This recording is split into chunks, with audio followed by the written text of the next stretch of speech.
Hello food lovers, ಪೂರಿಗೆ best combination sagu. ಈ ಸಾಗುನ ಕೆಲವೇ ಪದಾರ್ಥಗಳೊಂದಿಗೆ ತುಂಬ ಟೇಸ್ಟಿಯಾಗಿ ಹೇಗೆ ಮಾಡೋದು ಅಂತ ನಾವಿವತ್ತು ನಮ್ಮ ಚಾನಲಲ್ಲಿ ನೋಡೋಣ. ನಮ್ಮ ವಿಡಿಯೋನ ಕೊನೆ ತನಕ ನೋಡಿ. ಯಾರಾದರೂ ಫಸ್ಟ್ ಟೈಮ್ ನಮ್ಮ ಚಾನಲ್ಗೆ ಬಂದಿದ್ದರೆ ದಯವಿಟ್ಟು ಸಬ್ಸ್ಕ್ರೈಬ್ ಮಾಡಿಕೊಂಡು ನಮಗೆ ಸಪೋರ್ಟ್ ಮಾಡಿ. ಹಾಗೆ ಪಕ್ಕದಲ್ಲಿರೋ ಬೆಲ್ಲೈಕಾನ್ನ ಒತ್ತಿ. ನಾನು ನಿಮ್ಮ Lakshmi, welcome to Lakshmi recipes. ನೋಡಿ ವೀಕ್ಷಕರೇ, ನಾನಿಲ್ಲಿ ಸಾಗು ಮಾಡಲಿಕ್ಕೆ 2 ಮೀಡಿಯಮ್ ಸೈಜ್ ಈರುಳ್ಳಿನ ಈ ರೀತಿ ಕಟ್ ಮಾಡಿ ತೊಗೊಂಡಿದ್ದೀನಿ. 4 ರಿಂದ 5 ಮೆಣಸಿನ್ಕಾಯಿ ಕಟ್ ಮಾಡಿ ತೊಗೊಳ್ಳಿ. 2 ಟೇಬಲ್ ಸ್ಪೂನ್ ಕಡಲೆ ಹಿಟ್ಟು, 4 ಟೇಬಲ್ ಸ್ಪೂನ್ ಎಣ್ಣೆ, 1 ಟೇಬಲ್ ಸ್ಪೂನ್ ಜೀರಿಗೆ, 1 ಟೇಬಲ್ ಸ್ಪೂನ್ ಸಾಸಿವೆ, ಅರ್ಧ ಟೇಬಲ್ ಸ್ಪೂನ್ ಅರಿಶಿನ ಪುಡಿ, ರುಚಿಗೆ ತಕ್ಕಷ್ಟು ಉಪ್ಪು, ನಾನಿಲ್ಲಿ ಅರಳುಪ್ಪು ತೊಗೊಂಡಿದ್ದೀನಿ, ಸ್ವಲ್ಪ ಕೊತ್ತಂಬರಿ ಸೊಪ್ಪು, ಸ್ವಲ್ಪ ಕರಿಬೇವಿನ ಸೊಪ್ಪು. ಓಕೆ ವೀಕ್ಷಕರೇ, ಇವಾಗ ತಯಾರಿ ವಿಧಾನ ನೋಡೋಣ. ಮೊದಲು ಸ್ಟವ್ ಆನ್ ಮಾಡಿ ಅದಕ್ಕೆ ಪಾತ್ರೆ ಇಟ್ಕೊಂಡು ಎಣ್ಣೆ ಹಾಕ್ಕೊಳ್ಳಿ. ಎಣ್ಣೆ ಸ್ವಲ್ಪ ಕಾದ್ಮೇಲೆ ಇದಕ್ಕೆ ಜೀರಿಗೆ ಮತ್ತು ಸಾಸಿವೆ ಹಾಕ್ಕೊಂಡು ಇವೊಂದು ಸ್ವಲ್ಪ ಚಿಟಪಟ ಅನ್ನಿಸ್ಕೊಳ್ಳಿ. ನಂತರ ಇದಕ್ಕೆ ಕರಿಬೇವಿನ ಸೊಪ್ಪು ಹಾಕಿ ಎರಡನ್ನೂ ಮಿಕ್ಸ್ ಮಾಡ್ಕೊಳ್ಳಿ ಒಂದು ಸಲ.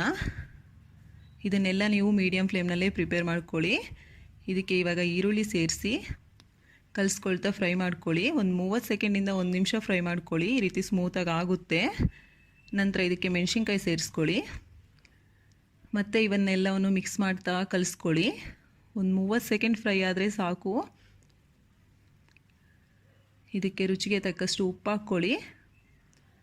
ಹಾಗೆ ಅರಿಶಿನ ಪುಡಿ ಕೂಡ ಇವಾಗಲೇ ಸೇರಿಸ್ಕೊಂಡು ಮತ್ತೆ ಎಲ್ಲವನ್ನು ಒಂದ್ಸಲ ಚೆನ್ನಾಗಿ ಕಲಿಸ್ಕೊಳ್ಳಿ.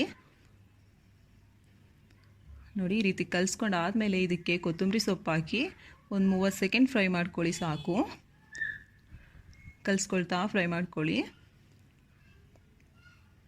ನಾನಿಲ್ಲಿ 2 ಕಪ್ ನೀರು ತಗೊತಿದ್ದೀನಿ. ಇದು ಸುಮಾರು 3/4 ಲೀಟ್ರ್ ಇರುತ್ತೆ. ನಿಮಗೆ ಸಾಗು ಒಂದು ವೇಳೆ ಗಟ್ಟಿ ಬೇಕು ಅನ್ನೋದಾದರೆ ನೀರನ್ನ ಒಂದು ಸ್ವಲ್ಪ ಕಡಿಮೆ ಸೇರಿಸ್ಕೊಂಡು ಇದಕ್ಕೆ ಪ್ಲೇಟ್ ಮುಚ್ಕೊಂಬಿಡಿ. ಇವಾಗ ಸ್ಟವ್ನ ಬೇಕಾದರೆ ಐ ಫ್ಲೇಮ್ಗೆ ಟರ್ನ್ ಮಾಡ್ಕೊಳ್ಳಿ.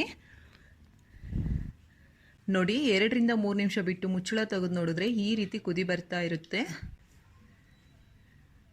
ಇದನ್ನು 2 ರಿಂದ 3 ನಿಮಿಷ ಈ ರೀತಿ ಕುದಿಸ್ಕೊಳ್ಳಿ. ನಂತರ ನಾವು ಕಡಲೆ ಹಿಟ್ಟು ತೊಗೊಂಡಿದ್ವಲ್ಲ, ಅದಕ್ಕೆ ಸ್ವಲ್ಪ ನೀರು ಸೇರಿಸಿ ಈ ಕನ್ಸಿಸ್ಟೆನ್ಸಿ ಬರೋ ಥರ ಕಲಿಸ್ಕೊಂಡು ಸ್ಟವ್ನ ಲೋ ಫ್ಲೇಮ್ಗೆ ಟರ್ನ್ ಮಾಡಿ ನಿಧಾನವಾಗಿ ಸ್ವಲ್ಪ ಸ್ವಲ್ಪನೇ ಹಾಕ್ಕೊಳ್ತಾ ಕಲಿಸ್ಕೊಳ್ಳಿ. ಇಲ್ಲಾಂದರೆ ಉಂಡೆ ಕಟ್ಬಿಡುತ್ತೆ ಕಡಲೆ ಹಿಟ್ಟು. ನೋಡಿ, ಈ ರೀತಿಯಾಗಿ ನಿಧಾನವಾಗಿ ಕಲಿಸ್ಕೊಳ್ಳಿ.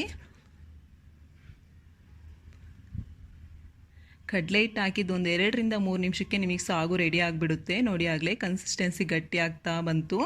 ಇಷ್ಟೇ ವೀಕ್ಷಕರೇ, 2 ರಿಂದ 3 ನಿಮಿಷ ಆದಮೇಲೆ ಸ್ಟವ್ ಆಫ್ ಮಾಡಿ ನೀವು ಸರ್ವ್ ಮಾಡ್ಕೊಳ್ಳೋದೆ.